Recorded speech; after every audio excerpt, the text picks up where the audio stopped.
ನಮಸ್ಕಾರ. ತಾಂತ್ರಿಕ Kannada ದೃಶ್ಯಾವಳಿ ಮಾಲಿಕೆಯ using the ಡಿಬಗರ್ ಅಥವಾ ಡಿಬಗ್ಗಿಂಗ್ ಸರಣಿಗೆ ತಮಗೆಲ್ಲ ಸ್ವಾಗತ. ಇಂದಿನ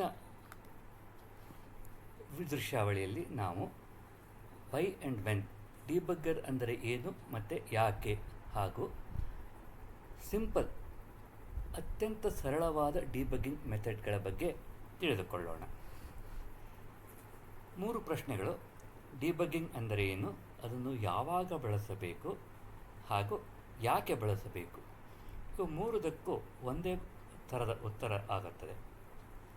ನಾವು ಬರೆದ ಪ್ರೋಗ್ರಾಮ್ ಬಹಳಷ್ಟು ಸಲ ಮೊದಲನೆಯ ಸಲವೇ ಸರಿಯಾಗಿ ಕೆಲಸ ಮಾಡದೆ ತಪ್ಪು ಉತ್ತರಗಳನ್ನು ಕೊಡುತ್ತದೆ. ಹಾಗೂ ಇದನ್ನು ಸರಿಪಡಿಸಲು ನಾವು ಏನಾದರೂ ಮಾಡಿ ತಪ್ಪುಗಳನ್ನು ಕಂಡುಹಿಡಿದು ಅದನ್ನು ಸರಿಪಡಿಸಿ ರೆಕ್ಟಿಫೈ ದ ಮಿಸ್ಟೇಕ್ಸ್ ಮಾಡಿ ನಮ್ಮ ಪ್ರೋಗ್ರಾಮ್ಗಳು ಸರಿಯಾಗಿ ಕೆಲಸ ನಿರ್ವಹಿಸುವಂತೆ ಮಾಡಬೇಕಾಗುತ್ತದೆ. ಡಿಬಗ್ಗರ್ಗಳು ಈ ಪ್ರಕ್ರಿಯೆಗೆ ಸಹಾಯ ಮಾಡುತ್ತವೆ. ಇದರಲ್ಲಿ ಬಹುಶಃ ನಾವು ಎಲ್ಲರೂ ಬಳಸಿರುವುದು ಪ್ರಿಂಟ್ಎಫ್. ನಮ್ಮ ಫಾರ್ i = 1 to n ಲೂಪಲ್ಲಿ ಯಾಕೋ ಸರಿ ಇಲ್ಲ ಅಂತಂದರೆ ಐ ವ್ಯಾಲ್ಯೂ ನಾವು ಪ್ರಿಂಟ್ ಮಾಡಿ ಅದು ಸರಿಯಾಗಿ ಐ ವ್ಯಾಲ್ಯೂ ಇನ್ಕ್ರಿಮೆಂಟ್ ಆಗ್ತಾ ಇದೆಯಾ ಎಂದು ನಾವು ನೋಡಿ ಅದಕ್ಕೆ ತಕ್ಕಂತೆ ನಾವು ಪರಿಹಾರೋಪಾಯಗಳನ್ನು ಬಳಸಬಹುದು. ಆದರೆ ಇಲ್ಲಿ ಒಂದು ತೊಂದರೆ ಉಂಟಾಗ್ತದೆ.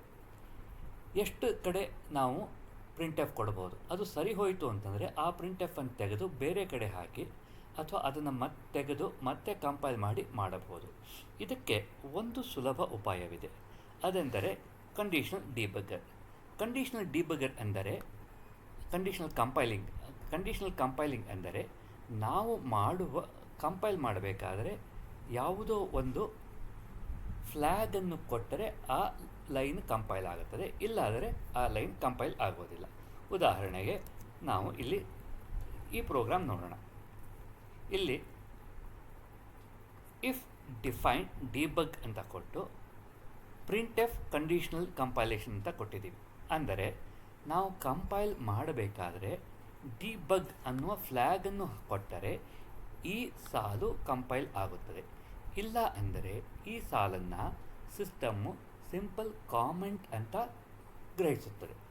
ಅದನ್ನು ನೋಡೋಣ. ಫಾರ್ ಎಕ್ಸಾಂಪಲ್, ನಾವು ಯಾವುದು ಫ್ಲ್ಯಾಗ್ ಕೊಡದೆ ನಾರ್ಮಲ್ ಆಗಿ ಕಂಪೈಲ್ ಮಾಡಿದರೆ P11 ಯಾವುದು ಎರರ್ ಇಲ್ಲ, ಯಾವುದು ಎರರ್ ಇಲ್ಲ. .adout ಅಂದರೆ ನಾರ್ಮಲ್ ಔಟ್ಪುಟ್ ಅಷ್ಟೇ ಬರ್ತಾ ಇದೆ. ಯಾಕೆ ಅಂತಂದರೆ ಇದನ್ನು ಇಫ್ ಈ 2 ಸಾಲುಗಳನ್ನು ಇದು ಕಾಮೆಂಟ್ ಅಂತ ಗ್ರಹಿಸಿದೆ. ಈಗ ನಾವು ಕಂಡೀಷನಲ್ ಕಂಪೈಲೇಷನ್ ಕೊಡೋಣ. -uppercase D debug. ಇದು ನಾವು ಡಿಬಗ್ ಅಂತ ಕೊಟ್ಟಿರುವುದು, ಇದು ಇಲ್ಲಿ ನಾವು ಯಾವ ಫ್ಲ್ಯಾಗ್ ಕೊಟ್ಟಿದ್ದೀವೋ ಅದನ್ನೇ ನಾನು ಇಲ್ಲಿ ಬೆಳೆಸಿದ್ದೇವೆ. ಇಲ್ಲಿ ನಾವು XYZ ಅಂತ ಕೊಟ್ಟಿದ್ದರೆ ಇಲ್ಲಿ XYZ ಅಂತ ಕೊಡಬಹುದು. ಇದೇ ರೀತಿ ಬಹಳಷ್ಟು ಕಡೆ ನಾವು ಬೇರೆ ಬೇರೆದನ್ನ ಕೊಟ್ಟು ನೋಡಬಹುದು. ಈಗ ಇದನ್ನು ಕಂಪೈಲ್ ಮಾಡಿದ್ರೆ ಏನಾಗುತ್ತೆ, A.out ಕೊಟ್ಟರೆ ಎರಡನೆಯದ್ದು ಬಂತು. ಯಾಕೆಂದರೆ ನಾವು ಡಿಬಗ್ ಅಂತ ಕೊಟ್ಟಿರೋದ್ರಿಂದ ಇದು ಕಂಪೈಲ್ ಮಾಡಿತು. ಇದು ನಾವು ಹಿಂದೆ ಹೇಳಿದ ಬಹಳಷ್ಟು ಕಡೆ ಪ್ರಿಂಟ್ಎಫ್ ಇದೆ, ಅದನ್ನು ಪ್ರತಿ ಸರ್ತಿ ತೆಗೆಯೋದು ಬೇಕಾಗಿಲ್ಲ, ಅದು ಇದ್ದುಕೊಂಡೇ ಕಂಪೈಲೇಷನ್ ಮಾಡಬಹುದು. ಇದು ಒಂದು ಸುಲಭವಾದ ಅಥವಾ ಸರಳವಾದ ವಿಧಾನ. ಆದರೆ ಪ್ರಿಂಟ್ಎಫ್ ಇಂದ ಯಾವಾಗಲೂ ಸರಿಯಾದ ಉತ್ತರಗಳು ಸಿಗದೇ ಇರಬಹುದು ಅಲ್ವೇ. ಇದಕ್ಕೆ ಇನ್ನೊಂದು ಪ್ರೋಗ್ರಾಮ್ ನೋಡೋಣ.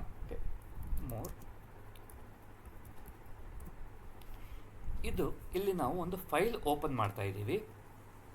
ಆ ಫೈಲ್ ಓಪನ್ ಸಕ್ಸಸ್ಫುಲ್ ಆಗಲಿಲ್ಲ ಅಂತಂದರೆ ಎರರ್ ಅಂತ ಕೊಡ್ತೀವಿ. ಇದು ನಾವು ಸಾಧಾರಣವಾಗಿ ಮಾಡುವ ಒಂದು program. For the time being ಸದ್ಯಕ್ಕೆ ಇದನ್ನು ನಾವು ಕಾಮೆಂಟ್ ಮಾಡೋಣ, ಏನಾಗುತ್ತೆ ನೋಡೋಣ. GCC P12 Perror.c. ಈಗ ಒಂದು ಫೈಲನ್ನು ಓಪನ್ ಮಾಡೋಕ್ಕೆ ಟ್ರೈ ಮಾಡೋಣ.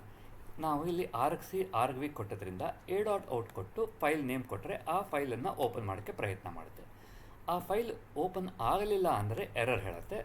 ಓಪನ್ ಆಯಿತು ಅಂತಾರೆ ಏನೂ ತೊಂದರೆ ಇಲ್ಲ.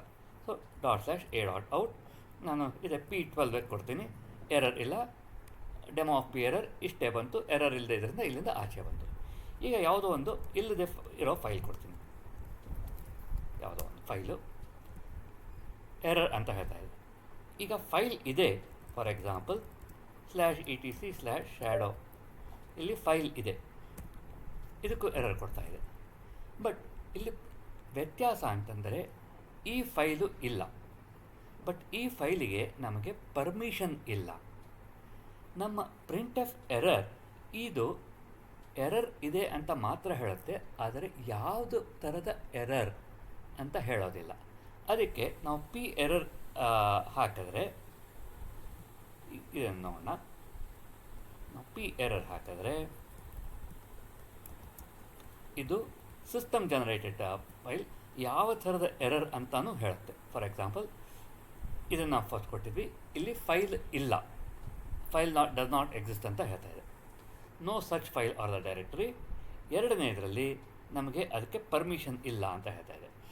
ನಮ್ಮ ಎರರ್ ಔಟ್ಪುಟ್ ಜೊತೆ ಯಾವ ಥರದ ಎರರ್ ಇತ್ತು ಅಂತಲೂ ಹೇಳುತ್ತೆ. ಇದರಿಂದ ನಮಗೆ ಸ್ವಲ್ಪ ಮಟ್ಟಿಗೆ ಸಹಾಯವಾಗ್ತದೆ ಯಾವ ಥರದ ಎರರ್ ಇತ್ತು ಅಂಥದ್ದು.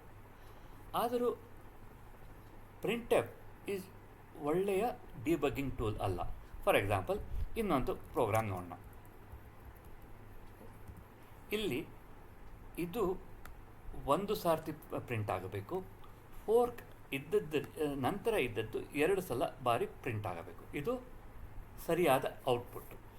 ಆ್ಯಸ್ ಇಟ್ ಈಸ್ ನಾವು ಇದು GCC p13.c ಇದನ್ನು ಕಂಪೈಲ್ ಮಾಡಿ, ವಾರ್ನಿಂಗ್ ಇದೆ ಪರವಾಗಿಲ್ಲ, ಇದನ್ನ ಎಕ್ಸಿಕ್ಯೂಟ್ ಮಾಡಿದ್ರೆ ನಮಗೆ ಬಿಫೋರ್ ಫೋರ್ಕ್ 2 ಸಾರ್ತಿ ಬಂದಿದೆ, ಇದು 2 ಸಾರ್ತಿ ಬಂದಿದೆ, ಇದು 2 ಸಾರ್ತಿ ಬಂದಿದೆ. ಅಂದರೆ ಕೆಲವೊಂದು ಸಲ ಪ್ರಿಂಟ್ಎಫ್ ನಾವು ಸರಿಯಾಗಿ ಫಾರ್ಮ್ಯಾಟ್ ಮಾಡಲಿಲ್ಲ ಅಂದರೆ ಸರಿಯಾದ ಔಟ್ಪುಟ್ ಬರದೇ ಇರಬಹುದು.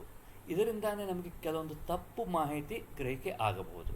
ಉದಾಹರಣೆಗೆ ಇಲ್ಲಿ ಏನು ಅಂತಂದರೆ, ಫೋರ್ಕ್ ಆದಮೇಲೆ ಈ ಜಾಗದಲ್ಲಿ ನಾವು \n ಕೊಟ್ಟರೆ ಇದು ಸರಿಯಾಗಿ ಕೆಲಸ ಮಾಡುತ್ತದೆ. ಅಂದರೆ ನಾವು ಇಲ್ಲಿ ಹೇಳುವುದು ಅಂದರೆ ಪ್ರಿಂಟ್ಎಫ್ ಇದು ಒಂದು ಒಳ್ಳೆಯ ಟೂಲ್ ಡಿಬಗ್ ಮಾಡಲು. ಸಿಂಪಲ್ ಪ್ರೋಗ್ರಾಮಿಂಗ್ ಡಿಬಗ್ಗಿಂಗ್ ಮಾಡೋಕ್ಕೆ ಪ್ರಿಂಟ್ಎಫ್ ಸಹಾಯವಾಗಬಹುದು. ಆದರೆ ಅದೇ ಒಳ್ಳೆಯ ಟೂಲಲ್ಲ, ನಾವು ಬೇರೆ ಥರದ ಟೂಲ್ಗಳು ನೋಡಬೇಕು. ಪ್ರಿಂಟ್ಎಫ್ ನೋಡಿದ್ವಿ, ಕಾಂಪಿಟೇಷನಲ್ ಕಂಪೈಲಿಂಗ್ ನೋಡಿದ್ವಿ, ವೈ ನಾಟ್ ಪ್ರಿಂಟ್ಎಫ್ ಅಂತಾನು ನೋಡಿದ್ವಿ. ಕೆಲವೊಂದು ಸರಿಯಾದ ಔಟ್ಪುಟ್ ಬರದೇ ಇರಬಹುದು ಬಿಕಾಸ್ ಆಫ್ ಪ್ರಿಂಟ್ಎಫ್ನಿಂದಾಗಿಯೇ ತಪ್ಪು ಔಟ್ಪುಟ್ ಬರಬಹುದು. ಚಿಕ್ಕ ಪುಟ್ಟ ಪ್ರೋಗ್ರಾಮ್ಗಳಿಗೆ ಪ್ರಿಂಟ್ಎಫ್ ಸರಿಯಾಗಬಹುದು, ಆದರೆ ದೊಡ್ಡ ಪ್ರೋಗ್ರಾಮ್ ಇದ್ದರೆ printf or perror or conditional compilation ಇವು ಯಾವುವು ಪೂರ್ತಿಯಾಗಿ ಸಹಾಯಕ್ಕೆ ಬರದೇ ಇರಬಹುದು. ಆವಾಗ ನಾವು ಬೇರೆ ಥರದ ಟೂಲ್ಗಳನ್ನು ನೋಡಬಹುದು. ಇಂದಿನ ಈ ದೃಶ್ಯಾವಳಿಯಲ್ಲಿ ಡಿಬಗ್ಗಿಂಗ್ ಅಂದರೆ ಏನು ಹಾಗೂ ಪ್ರಿಂಟ್ಎಫ್ ಮತ್ತು ಅದರ ವೆರೈಟೀಸ್, ಬೇರೆ ಬೇರೆ ಥರದ ಪ್ರಿಂಟ್ಎಫ್ನ ಡಿಬಗ್ಗಿಂಗಿಗೆ ಬಳಸುವ ಸಾಧನಗಳನ್ನಾಗಿ ನೋಡಿಕೊಂಡ್ವಿ. ಮುಂದಿನ ಮಾಲಿಕೆಯಲ್ಲಿ ನಿಜವಾದ ಡಿಬಗ್ಗಿಂಗ್ ಟೂಲ್ GTP ಅದನ್ನು ಹೇಗೆ ಬಳಸೋದು ಅಂತ ನೋಡೋಣ. ಧನ್ಯವಾದಗಳು.